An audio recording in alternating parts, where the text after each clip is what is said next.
লোকটি আইস স্কেটের ব্লেড মুছে মুখ হা করল। দেখল দাঁতে এক যন্ত্রণাদায়ক গর্ত। আশেপাশে ডাক্তার না থাকায় সে এক সাহসী সিদ্ধান্ত নিল। সে নষ্ট দাঁতে ব্লেড চেপে ধরে একটা পাথর তুলে সজোরে বাড়ি মারল। তীব্র ব্যথায় সে অজ্ঞান হয়ে গেল। জ্ঞান ফিরলে সে কাজের কিছুর আশায় প্যাকেটগুলো ছিঁড়ে খুলল। প্রথম বাক্সে ছিল এক গাদা ভিডিও টেপ, দ্বিতীয়টায় ছিল একটা ভলিবল, তৃতীয়টায় ছিল একজোড়া আইস স্কেট যা দিয়ে নারকেল ভাঙা যাবে। এরপর সে একটা মেয়েদের পোশাক পেল, তার কিনারায় ছেড়ে মাছ ধরার জাল বানালো। কিন্তু শেষ প্যাকেটে হাত দিতেই সে থমকে গেল। সেটা না খুলে সে পাশে সরিয়ে রাখলো, বেঁচে থাকার কারণ হিসেবে রেখে দিল। পরে সে তার বানানো জালে একটা ছোট মাছ ধরল, কিন্তু আষ্টে গন্ধ এত কড়া ছিল যে সে গিলতে পারল না। সে কাঠ ঘষে আগুন জ্বালানোর চেষ্টা করলো, কিন্তু ভুলবশত হাত কেটে ফেলল। রাগে সে চারপাশে সবকিছু ভেঙে চুড়ে ফেলল। শান্ত হওয়ার পর সে ভলিবলে তার রক্তমাখা হাতের ছাপ খেয়াল করল। সে ওটা একটা মুখ এঁকে নাম দিল উইলসন। উইলসনকে কাছে রেখে সে আগুন জ্বালানোর চেষ্টা চালিয়ে গেল। হয়তো একাকিত্বই কারণ, সে কাজ করতে করতে উইলসনের সাথে কথা বলতে লাগলো। অবশেষে কাঠে ধোঁয়া উঠতে শুরু করলো। সে ঝুঁকে জোরে ফুঁ দিল, আগুন জ্বলে উঠল। সেই রাতে সে সৈকতে আগুন জেলে একটা সুস্বাদু কাঁকড়া পুড়িয়ে খেল আর পেল এক নতুন সঙ্গী। 8 বছর কেটে গেল আর লোকটি দ্বীপের জীবনে মানিয়ে নিল। সে অনায়াসে ছিপ ফেলে মাছ ধরতে পারত, কিন্তু একাকিত্ব তখনও অসহ্য ছিল। একদিন সে সাগরে একটা ধাতব পাত ভাসতে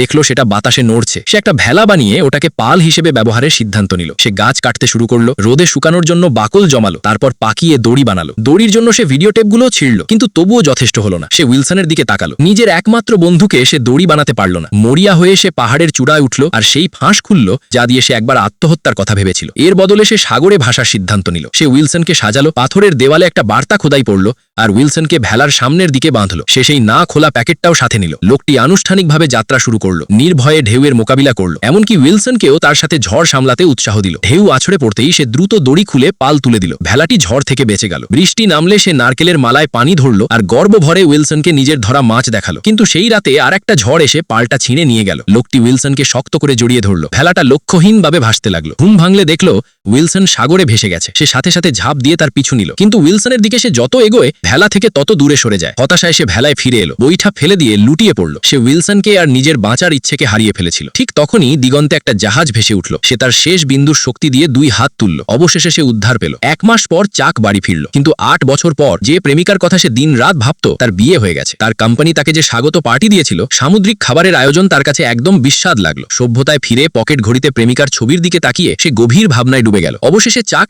একই ব্র্যান্ডের আর একটা ভলিবল কিনল। সাগরে 8 বছর সাথে থাকা সেই প্যাকেটটা নিল আর লেবেলের ঠিকানায় গেল। সে একটা ধন্যবাদ পত্র রেখে ধীরে ধীরে হেঁটে চলে গেল। সে জানতই না যে এর ভেতরে ছিল অটো চার্জিং সুবিধাযুক্ত একটা waterproof solar powered satellite phone. ভাগ্য আসলে তার উদ্ধারের উপায়টা সবসময় তার পাশেই রেখেছিল। হয়তো জীবন এভাবেই চলে, আক্ষেপ সবসময়ই থেকে যাবে। প্রতিদিনের মুভি আপডেটের জন্য আমাকে ফলো করুন।